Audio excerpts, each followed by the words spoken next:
नमो नमः। प्रवाचिका अहंदया जोशी अत्र समेषां स्वागतम्। एषा कथा श्रीमान योगे पुस्तकात् उद्धृता अस्ति। एषा द्वितीयभागस्य चतुर्थी कथा। अस्तु तर्हि आरंभं कुर्मः। पुरंदरहून आल्यापासून सारा दिवस गडबडीत पार पडला होता। सारा वाडा पुरंदरच्या वीरांनी भरला होता। आनंद उत्साह मनात मावत नव्हता। सारे राजांच्या बरोबर बोलायला आतुर होते। मध्यरात्रीच्या सुमारास राजांना मोकळीक मिळाली। राजे आपल्या महाली आले। सईबाई महालात आल्या तेव्हा राजे कपडे बदलून पलंगावर बसले होते। सईबाई म्हणाल्या, केवढी गर्दी उसळली आज। मासाहेबांचा आनंद तर विचारायलाच नको। साहजिकच आहे, हा जिव्हाळा पाहून जीवनाचं सार्थक झाल्यासारखं वाटतं। सईबाई एक एक दागिना उतरून मंचकावर ठेवीत होत्या। मंचकावर गोळा झालेले दागिने पाहून राजे म्हणाले, खरंच बायकांना दागिन्यांची केवढी हौस। तर आपण गळ्यात कंठी, मनगटी, पोहची, कानी चौकडा, बोटात अंगठ्या घालता ते पुरुषही तेवढीच हौस करतात। आम्ही माघार घेतली, मग तर झालं। अशी माघार घेऊन नाही चालायचं। आपण विजय मिळवून आलात, निदान आज तरी आरतीत काही टाकायचं होतं। राजे गंभीर होऊन म्हणाले, विसरलं खरं, ही माघार ना? हो, पण आमची नव्हे, तुमची, म्हणत राजे उठले। मंचकाचा कप्पा उघडून त्यांनी सोन्याचा कमरपट्टा काढला। सईबाईच्याकडे पाहत ते म्हणाले, आता तुम्हीच सांगा, हा कमरपट्टा आरतीत टाकता आला असता का? आणि तोही 4 चौघात? सईबाई आनंदाने कमरपट्टा निरखित होत्या। राजांनी विचारले, आवडला? हो, एवढंच नाही, आणखीन एक नजरा मी राणीसाहेबांच्या चरणांकरता आणली आहे। काय आणलं? त्या तिथं आमच्या टोपाखाली पहा। सईबाईंनी जाऊन टोप उचलला। त्या टोपाखाली 2 सुरेख रौप्य साखळ्या होत्या। किती सुंदर। साखळ्या उचलीत सईबाई म्हणाल्या। साखळ्यांचा नाजूक आवाज झाला। राजे म्हणाले, सई, सांगितलं तर हसशील। काय झालं? काय झालं? सुभान मंगळच्या खजिन्यांची मोजदाद पुरंदरवर चालली होती। एक एक दागिना मोजून टाकला जात होता। अचानक ह्या साखळ्या पडल्या आणि त्या पाहताच तुम्ही डोळ्यांसमोर उभ्या राहिलात। साऱ्यांची नजर टाळीत आम्ही बोलून गेलो, त्या साखळ्या आमच्या नावे खर्ची टाकून वेगळ्या राहू देत। सईबाई भारावून राजांचे बोलणे ऐकत होत्या। राजे म्हणाले, एवढा आम्ही पराक्रम केला, आता स्वस्थ उभ्या राहू नका। तुमच्या पायात त्या साखळ्या पाहायच्या आहेत आम्हाला। सईबाईंनी पायात साखळ्या घातल्या। राजे म्हणाले, तुमच्या पायांना साखळ्या शोभतात। 4 पावले टाकून सईबाई थबकल्या। त्या म्हणाल्या, मी नाही बाई या साखळ्या घालणार। का? का काय? आवाज होतो ना। मासाहेब काय म्हणतील? काही म्हणणार नाहीत, उलट आमचं कौतुक करतील। कशाबद्दल? सईबाईंनी विचारले। सईबाईंच्या डोळ्याला डोळा देत राजे म्हणाले, आपल्या लाडक्या सूनबाईंकडे आम्ही जागरूकतेने पाहतो याबद्दल। सईबाई नजीक आल्या। त्या म्हणाल्या, केवढी मूर्ख मी, आधीच थकलात, रात्र उलटून चालली, झोपावं आता। राजे सईबाईचा हात धरीत म्हणाले, सई, काही दिवस असे आनंदाचे येतात की तेव्हा दिवस रात्रीचा विचार राहत नाही। आजचा दिवस तसाच आहे। सईबाईंना हजारी समयांच्या ज्योती शांत करायला सुरुवात केली। समय तेवढी तेवत होती। हवेत गारठा होता। समईचा मंद प्रकाश महालात पसरत होता। पुरंदरच्या लढाईत ज्यांनी शौर्य गाजविले त्यांचा राजांनी यथोचित सत्कार केला। लढाईत जे कामी आले त्यांच्या वारसांना द्रव्य दिले। खळद बेलसरच्या पराक्रमाने सारा मावळ आनंदित झाला होता। पण हा आनंद टिकणार नव्हता। बंगळूरहून तातडीचा खलिता आला। खलिता वाचून राजे संतप्त झाले। क्षणभर आपल्या पावलांखालची वाळू सरकते आहे असा त्यांना भास झाला। राजे जिजाबाईंना म्हणाले, मासाहेब, बंगळुराहून दादा महाराजांचा खलिता आला आहे। काय म्हणतो संभाजी? आदिलशाही दरबारात भोसल्यांच्या घराण्याविरुद्ध सत्रच उभं केलेलं दिसतं। आमच्यावर जसा फत्ते खान, बाळाजी हैबती आला, तसाच फरहाद खान व तानाजी डुरे या आदिलशाही सरदारांना बंगळूर काबीज करण्यासाठी पाठवलं होतं। पण दादा महाराजांनी त्यांचा आमच्यासारखाच साफ बिमोड केला। फरहाद खान अपयश घेऊन मोकळा झाला। देवाची कृपा, दोघेही संकटातून पार पडलात। राजे निश्वास सोडून म्हणाले, नाही मासाहेब, आदिलशाही विरुद्ध झालेली चकमक बरीच महागात पडणार अशी दिसते। जेव्हा आम्ही इकडे विजय मिळवित होतो तेव्हा तिकडे दक्षिणेत जंजी नजीक महाराज साहेब आदिलशाही फासात फसत होते। मुस्ताफ खानानं विश्वासघातानं कैद केलं। शिवबा, काय सांगतोस? मासाहेब म्हणाल्या। ऐका मासाहेब, दुर्दैवाची कहाणी ऐका। आबासाहेब छावणीत झोपले असता, बेसावत असता मुधोळच्या बाजी घोरपड्यानं छावणीत प्रवेश केला। घोरपड्यांची आणि महाराज साहेबांची चकमक झडली। फर्जंद शहाजीराजे गिरफ्तार केले गेले. जे शहाजीराजे दरबारी जाताना हत्तीवरून जात ज्यांचं ऐश्वर आदिलशाहीलाही लाजवी ते फर्जंद शहाजीराजे पायी बेड्या ठोकलेले विजापुरात आले. अफजल खानानं नवरोजच्या सणाच्या दिवशी तशा स्थितीत महाराज साहेबांना दरबारी हजर केलं. मासाहेबांच्या डोळ्यात अश्रू तरळले. त्यांनी कंपित आवाजात विचारले, आणि काय? सध्या महाराज साहेब आदिलशाहीच्या कैदेत आहेत. मासाहेब एक ना एक दिवस त्या अफजल खानाला आणि बाजी घोरपड्याला पश्चाताप झाल्याखेरीज राहणार नाही. शिवाजीच्या बापाच्या हातीपायी बेड्या ठोकणं इतकं सोपं नाही हे त्यांना कळून येईल. ते होईल तेव्हा होईल. पण आता काय करणार तोच विचार करतो आहे. पण काही सुचत नाही. आदिलशाहीची आगळी आम्ही केली आहे. फत्तेखान आणि बंगळुरूहून आलेला पराजित झालेला फरहाद खान शाही तख्तापुढं आमच्या नावानं छाती पिटून घेत असेल. संपूर्ण शरणागतीखेरीज महाराज साहेबांची सुटका होईल असं वाटत नाही. राजे संतप्त होऊन मुठी आवळीत म्हणाले, आदिलशाहीनं फार वाईट डाव टाकला. वाटतं की दादा महाराजांना कळवावं आणि सरळ विजापुरावर चाल करून जावं. अमात्य म्हणाले, राजे तसं करणं म्हणजे जाणून बुजून जोहार करणं ठरेल. काय करावं सुचत नाही. पेशवे म्हणाले, राजे जोवर विजापूरकरांच्याकडून काही येत नाही तोवर हालचाल करणार कशी? थोडा वेळ जाऊ दे, आपोआप मार्ग सुचेल. तोवर आदिलशाही स्वस्त बसेल. जिजाबाईंनी विचारले, आदिलशाहीला इतक्या तडकाफडकी निर्णय घेता येणार नाही. शहाजीराजांच्या केसाला जरी धक्का लावला तरी सारे हिंदू सरदार आम्ही ते सहन करणार नाही. एवढं ज्ञान आदिलशाहीला खास आहे, राजे म्हणाले. राजांनी जिजाबाईंना धीर दिला, पण आपल्या मनाला ते समजावू शकले नाहीत. उलटणारा प्रत्येक दिवस काळजीत जात होता. मासाहेबांच्या चिंतातूर भयाव्याकुल चेहऱ्याकडे पाहण्याचे धाडसही त्यांना होत नव्हते. राजांना आठवत होता मुरार जगदेव हाही महाराजच होता. ऐश्वर्यसंपन्न होता, पराक्रमी होता. पण आदिलशाहीत त्याची खांडोळी व्हायला वेळ लागला नाही. पुरंदर घेतल्यामुळे तर आदिलशाहीला आव्हानच दिल्यासारखे झाले होते. राजे याच बेचैनीत आपल्या पलंगावर पडले होते. झोप येत नव्हती. सईबाई हलक्या पावलांनी महालात आल्या. राजांनी हाक मारली, सई झोपला नाहीत? सईबाईंनी आश्चर्यानं विचारलं. पलंगावर उठून बसत राजे म्हणाले, झोपच येत नाही. डोळ्यांसमोर सारखे महाराज साहेब उभे राहतात. मासाहेबांना काय वाटत असेल याची कल्पनाही करवत नाही. वेणीफणी करीत असताना दररोज मासाहेबांचा हात कुंकवाच्या कोयरीत थपकत असेल. अशुभ कल्पनांनी त्यांचं मन ग्रासून गेलं असेल. मासाहेबांनी अनुष्ठानाला ब्राह्मण बसविले आहेत. गणपतीवर अभिषेक चालू आहे. मीही नवस बोलले आहे. प्रयत्नांती परमेश्वर असतो. सई नुसत्या अनुष्ठानाला तो पावत नाही. कृतीची जोड द्यावी लागते. काय करायचं ठरवलं? इथं स्वस्त बसून काय करणार? शरणागती पत्करण्यापेक्षा विजापूरवर चालून जावं असं मनात येतं. त्यात यश मिळेल? शक्यता फार थोडी.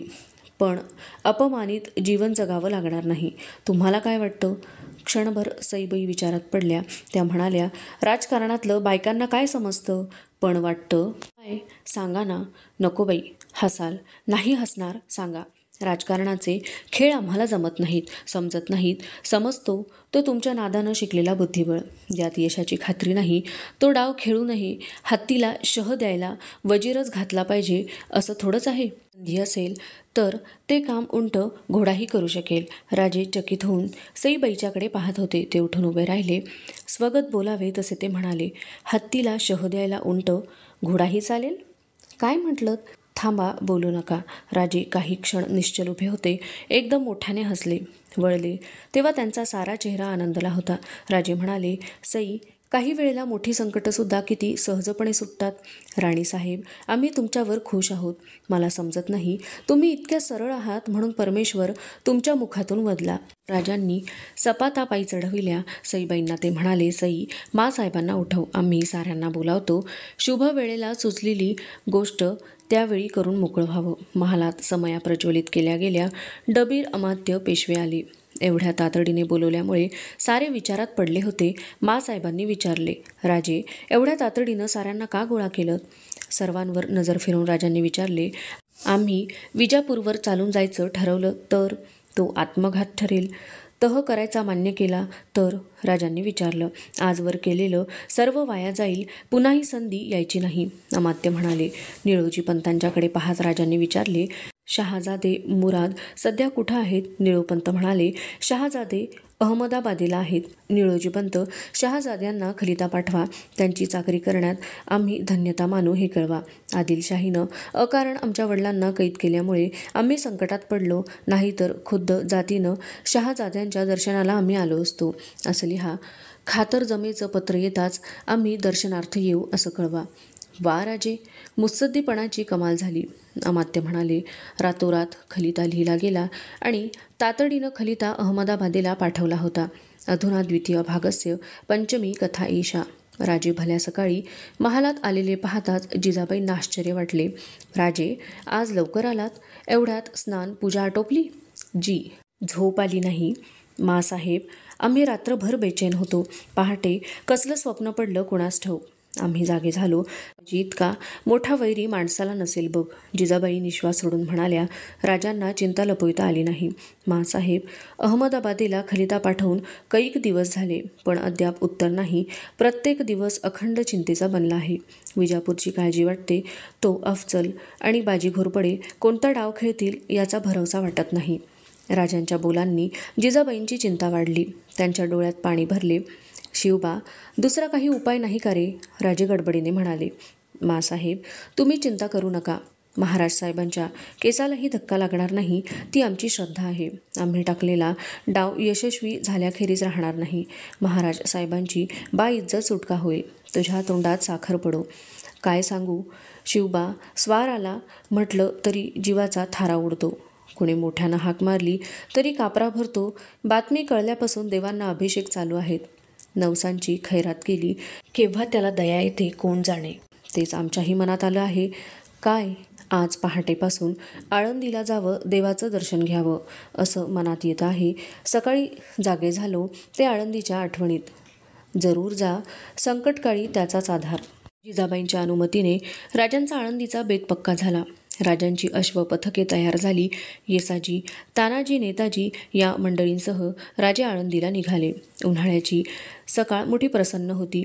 लहान मोठ्या टेकड्या ओलांडीत राजांचे पथक भरधाव जात होते. राजे इंद्रायणीजवळ पोहोचले तेव्हा सूर्य वर चढला होता. उन्हाळ्याच्या दिवसांमुळे इंद्रायणीचे पात्र क्षीण बनले होते. सारे खडक उघडे पडलेले दिसत होते. ज्ञानेश्वरांच्या कळसाचे दर्शन होताच राजांनी हात जोडले. नदी पार करून राजे गावात शिरले. टापांच्या आवाजाने भयभीत झालेले नागरिक राजांना पाहताच आनंदाने पुढे येत होते, मुजरे करीत होते. मंदिरासमोर राजे पायउतार झाले. मंदिराबाहेर राजांची अश्वदळाची 100-125 घोडी उभी होती. राजे आपल्या निवडक सहकाऱ्यांसह मंदिराच्या पायऱ्या चढू लागले. महाद्वाराच्या उंबरठ्याला स्पर्श करून राजे आतल्या चौकात आले. चारी बाजूंनी प्रशस्त ओवऱ्यांनी सजलेला तो चौक होता. उजव्या हाती पिंपळपार उभा होता. समोर ज्ञानदेवांचे मंदिर होते. राजांनी मंदिरात प्रवेश केला. पुजाऱ्याने पुढे केलेल्या तबकातील हार ज्ञानदेवांना अर्पण केला. अत्यंत नम्र भावाने राजांनी देवापुढे मस्तक ठेवले. राजे समाधानाने म्हणाले, आम्ही जेव्हा बेचैन बनतो तेव्हा इथं येतो. इथं आलं की समाधान वाटतं, मन शांत होतं. आम्हाला ही जागा फार आवडते. पुजाऱ्याने आणलेल्या तबकात राजांनी मोहरांची थैली रिकामी केली. देवदर्शन घेऊन राजे माघारी वळले. तोच महाद्वारातून येणारा माणसांचा लोंढा नजरेत आला.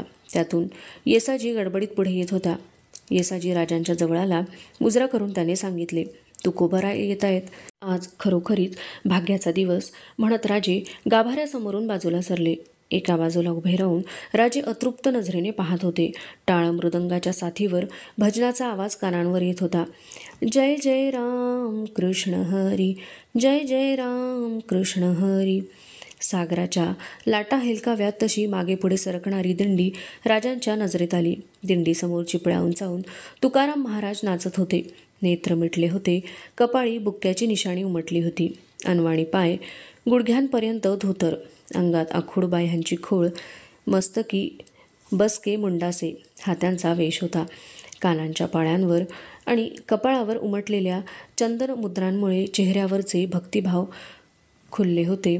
बुक्का उधळीत दिंडी मंदिरासमोर आली. दिंडी दुतर्फा उभी राहिली. मध्यभागी तुका वाणी उभा होता. चिपळ्यांच्या नादावर तल्लीन होऊन नाचत होता. क्षणभर नाच थांबला. प्रेमाने व्याकुळ बनलेल्या तुकारामांनी देवावर दृष्टी लावली. टाळांचा आवाज नाजूक बनला. मृदंगाची थाप मंदावली. चिपळ्यांच्या छळकीवर रसपूर्ण भावपूर्ण आवाजात महाराज गात होते. की ऐसा बाप व्हावा, ज्याचा वंश मुक्तीस जावा. पोटा येता हरले पापा, ज्ञानदेव माय बापा. मुळी बाप होता ज्ञानी, तरी आम्ही लागलो ध्यानी. तुका म्हणे मी पोटीचे बाळ, माझी पुरवा ब्रह्मीची आळ. तुकाराम महाराजांनी देवाला दंडवत घातला. ते उभे राहिले. त्यांचे चरण शिवण्यासाठी गर्दी उसळली. राजे पुढे झाले. राजांना पाहताच सर्वांनी वाट दिली. राजांनी तुकाराम महाराजांचे पाय धरून पायांवर मस्तक ठेवले. तुकाराम महाराजांनी गडबडीने राजांना उठवले. राजे, राजे, किती वेळ आम्ही सांगितलं की असं करू नका म्हणून. तुमच्यासारख्या राजांनी आमचे दरिद्र्याचे पाय कसले शिवायचे. महाराज, महाराज, आम्ही नाही. ज्ञानेश्वरांकडे बोट दाखवीन तुकाराम म्हणाले. ते महाराज. राजे संकोचले. तुकाराम महाराज राजांचा चेहरा आनंदून पाहत होते. त्यांचे मन उचंबळून आले. आहा, काय गोजिर रूप. तुम्हाला पाहिलं की ज्ञानदेवांना पाहिल्याचा भास होतो. असंच त्यांचं कोवळं रूप. त्यांनी ज्ञानाची कवाडं उघडली. चैतन्यानं तुम्ही ती साकार केली. राजांचा हात धरून तुकाराम महाराज वाट काढीत होते. राजांचे मन त्या बहुमानाने भरून आले होते. तुकारामांच्या संगती राजे ओहरीवर आले. कुणीतरी घोंगडे पसरले. महाराजांनी राजांना बळेच शेजारी बसवून घेतले. राजांना क्षेमकुशल विचारले. राजांनी विनंती केली. महाराज, एक प्रार्थना आहे. एकदा आपले पाय आमच्या घरी लागावेत. आपण म्हणाल तेव्हा पालखी सरंजाम आम्ही पाठवू. तुकाराम महाराज मोठ्याने हसले. डोळ्यातले पाणी डाव्या बोटांनी टिपीत राजांच्या पाठीवर प्रेमभराचा हात थोपटीत ते म्हणाले. कशासाठी हा सायास. आपलं दर्शन घडावं, सहवास लाभावा. राजे, आमचं कसलं दर्शन, त्यात काय आनंद. पुरेशा वस्त्राअभावी ही मळकटलेली काया, उपवासानं रोडके झालेले हातपाय, याचा कसला दर्शन सोहळा. त्या बोलांनी राजांचे मन उदास झाले. महाराजांच्या ते ध्यानी आले. राजे, उदास होऊ नका. तुमच्यापाशी येऊन आम्ही काय मागणार. अन्न मागावं तर आम्हाला मिळालेली भिक्षाच मोठी वाटते. अंगावरच्या या चिंध्यांचाच भार पुष्कळ आहे. तिथं वस्त्र काय मागायची. भूमिशय्या आणि आकाशाच्या पांघरुणात ऊब भोगणारे आम्ही. राजांच्याकडे मानासाठी जावं, पण मानात आमचं मन रमत नाही. तुमच्या घरी भाग्यवंताला मान, इतर सामान्यांना तिथं किंमत नाही. तुकारामांच्या शेवटच्या बोलांनी राजांचे मन कळवळले. त्यांचे डोळे बसल्या जागी भरून आले. ते पाहून तुकाराम कासावीस झाले. ते गुदमरल्या आवाजात म्हणाले. राजे, डोळ्यात पाणी का आणलंत. आम्ही तुम्हाला दुखवण्याकरता बोललो नाही. आमचा अर्थ तुमच्या ध्यानी आला नाही. राजांनी वर पाहिले. राजांचा चेहरा व्यथित बनला होता. त्या भाबड्या जीवाच्या बोटांना कंप होता. राजांच्या खांद्यावर त्या बोटांचा स्पर्श करीत महाराज म्हणाले. राजे, तुम्ही श्रीमंत, श्रीमान योगी, उपजतच ज्ञानी. ज्ञानदेवांचं सारखं हे तुमचं रूप. तुमच्या घरी सामान्य येईल कशाला. तिथं भाग्यवंतच यायचं. तुमचं रूप ध्यानी यावं म्हणून बोललो. उगीच मनाला लावून घेतलं. राजांनी एकदम महाराजांचे पाय शिवले. राजे, हे काय. महाराज, अनुग्रह व्हावा. तुकाराम महाराजांनी राजांना प्रेमभराने उठवले. राजांच्या नजरेला नजर भिडवीत महाराजांनी विचारले. आम्ही सांगू, त्यावर विश्वास धराल. जी. अनुग्रहाची चिंता करू नका. तुमचा अनुग्रह थोर आहे. तो योग त्या अधिकारी पुरुषाकडून योग्य वेळी होईल. त्यात तुमचं कल्याण आहे. राजे, मृदंगावर टाळ बडवून बोल निघत नाही. त्याला हाताचीच थाप लागते. टाळावर हात मारून आवाज निघेल का. त्यासाठी दुसरा टाळ हवा. गुरु शिष्यांची जोड अशीच आहे. तुमची जोड तुम्हाला मिळेल. त्यासाठी उतावीळ होऊ नका. त्या वैराग्य संपन्न ज्ञानी महापुरुषाच्या दर्शनाने राजे थक्क झाले. पण त्यांचे मन पराभव पत्करायला तयार नव्हते. त्यांनी इच्छा व्यक्त केली. महाराज, आपल्यासाठी काहीतरी करावं असं वाटतं. तेवढी इच्छा पुरवावी. फार मोठ्या संकटात टाकलं. महाराज विचारात पडले. धन ऐश्वर्य मागावं तर आम्हाला त्याचा तिटकारा. हां राजे, एक मागणं आहे. आज्ञा महाराज. तुकाराम महाराजांनी ओवरीवरून देवळाकडे नजर टाकली. देवळावरची दृष्टी न हलविता ते म्हणाले. राजे, थोडा वेळ देवळात जाऊन या. एवढं आमच्यासाठी करा. देवळात. राजे उद्गारले. हो. महाराजांच्या चेहऱ्यावर खेळकर स्मित चमकले. राजे, तुम्ही आमच्याजवळ बसल्यामुळं आमच्या भेटीसाठी आलेली मंडळी खुळंबलीत. तुम्ही राजे, तुमच्या देखत ते सलगी करणार कसे. तुम्ही देवळात गेला तर ते आम्हाला भेटतील. त्यांना भेटीचा आनंद घेता येईल. राजांच्या चेहऱ्यावर स्मित प्रगटले. ते उठत म्हणाले, जशी आज्ञा. राजे निघालेले पाहताच महाराजांनी हाक मारली, राजे, प्रसाद इथंच करा. पण आमची शिबंदी? राजे चाचरले. राजे, आमच्या राज्याची वहिवाट मोठी, इंद्रायणीसारखी जीवनदात्री आहे, ज्ञानदेवांसारखी माऊली आमची पाठी राखी आहे. तुम्ही चिंता करू नका. राजे उठले, देवळात गेले. देवळातून राजे पाहत होते. तुकाराम महाराजांच्या ओवरीभोवती गर्दी उसळली होती. काही वेळाने गर्दी कमी झाली. राजे तुकाराम महाराजांच्या प्रसादाला आहेत हे वृत्त साऱ्या आळंदीत पसरले. एका ओवरीवर घराघरातून आलेल्या भाजी भाकरीच्या चवडी लागल्या होत्या.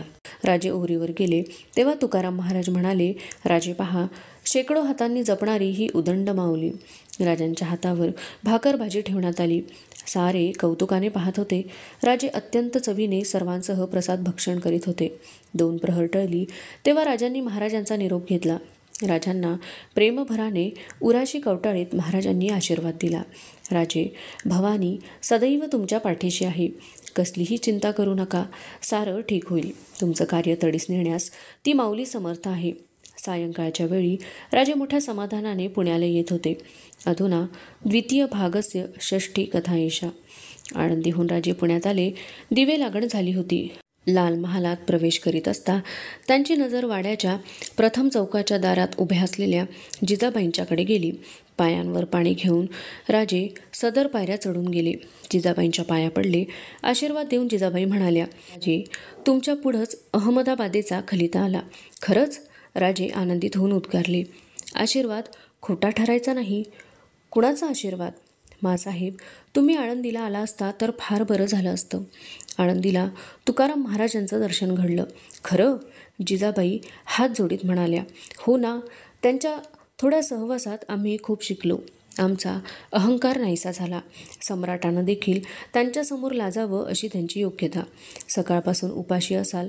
चला. नाही हो मासाहेब, आमचं पोट अगदी भरलं. आम्हाला तुकाराम महाराजांनी ठेवून घेतलं. घराघरातून आलेला भाजी भाकरीचा प्रसाद सर्वांना मिळाला. इतकं रुचकर भोजन आम्ही आजवर केलं नाही. नशीबवान आहात मासाहेब. आम्हाला महाराजांनी जवळ बसवून घेतलं. संकट दूर होईल म्हणून आशीर्वाद दिला. आम्ही फडात जाऊन येतो. खलिता वाचायचा आहे. राजांनी 2 पावले टाकली. ते तसेच वळले. चेहरा शर्मिंदा झाला होता. जिजाबाईंच्या जवळ जात राजे म्हणाले, क्षमा मासाहेब, आमच्या ध्यानी आलं नाही. आम्ही जेवलो नाही असं वाटून तुम्हीही अद्याप उपाशीच असाल. प्रथम जेव. जिजाबाई हसल्या. शिवबा, तुम्ही फडात जाऊन या. रात्र झाली आहे. थोड्या वेळाने जेवलं म्हणून बिघडणार नाही. खरंच जा. राजे फडात गेले. राजांच्या हाती शाही खलिता देण्यात आला. राजांनी अधीरपणे खलिता उघडला. राजे वाचत होते. चेहऱ्यावर समाधान विलसत होते. मुरादने लिहिले होते, तुम्ही खातरजमेचे पत्र आल्यानंतर हुजूर येतो म्हणून लिहिले. ऐसियास वकील अगोदर पाठवणे म्हणजे खातरजमेचे पत्र पंजासहित पाठवण्यात येईल. राजांचा आणि मुरादचा पत्रव्यवहार सुरू झाला. आदिलशाहीला ही वार्ता समजताच अर्धांगाने आजारी असलेला शहा काळजीत पडला. मोगलांचे वैर पत्करणे आदिलशाहीला शक्य नव्हते. त्यातच मुरादकडून शहाजीला पत्र गेले. पत्र दडपणे विजापूर सुलतानाला शक्य नव्हते, कारण सम्राटाचे पत्र होते. मुरादने लिहिले होते, तुमचे पत्र शिवाजी यांनी अर्जदास्त हुजूर येण्याविषयी पाठवली ती पावली. पेशजींच्या गोष्टी मनात न आणता तुमची मोकळीक करण्याविषयी लिहिले. तुम्हाकरता पोशाख पाठविला आहे. हा घेऊन आपणांवर पूर्ण लोभ आहे असे मनात आणावे.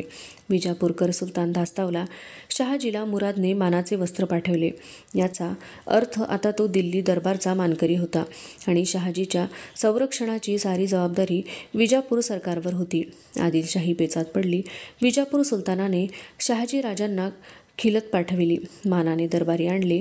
आपला आब राखण्यासाठी व दरबारी इज्जत राखण्यासाठी सुलतानाने एकच अट घातली. संभाजीने लढवलेले बंगळूर शहर कंदर्पी हा किल्ला बादशहास द्यावा व शिवाजीने आदिलशाहीचा बळकावलेला कोंढाणा किल्ला परत करावा. शहाजीराजांनी फारसे ओढून न धरता त्या अटी मान्य केल्या व तशा मजकुराची पत्रे शिवाजीस व संभाजीस पाठविली. जंजी कैदेनंतर जवळजवळ 10 महिन्यांनी शहाजीराजांची सुटका झाली. शहाजीराजांच्या अपमानाचे शल्य कमी करण्यासाठी आदिलशहाने शहाजीराजांच्या दारी हत्ती घोडे बांधविले.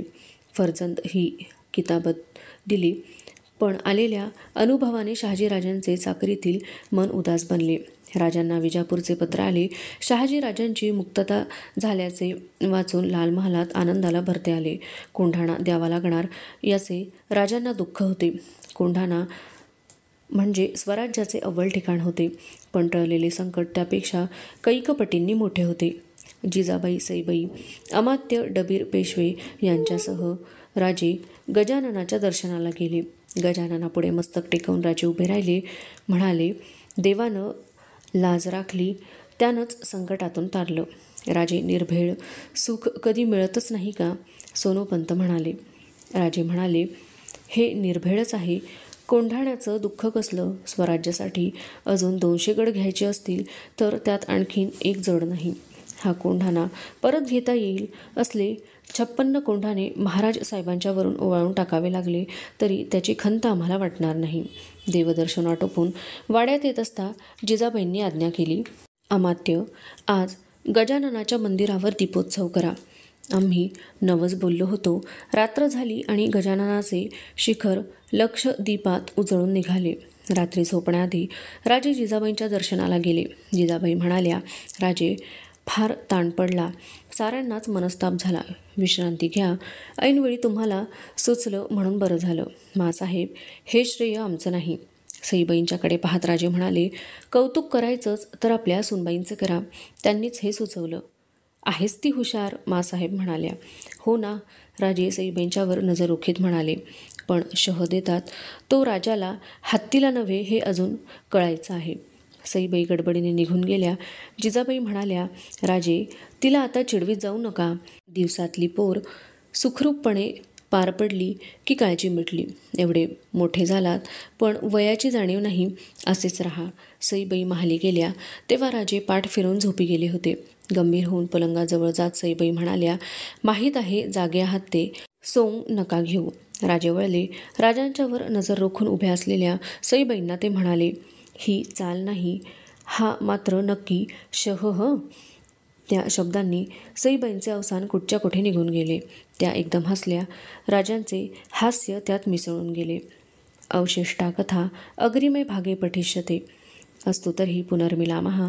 तावन् मंगलं भूयात्, शुभं भूयात्. नमो नमः. धन्यवादः.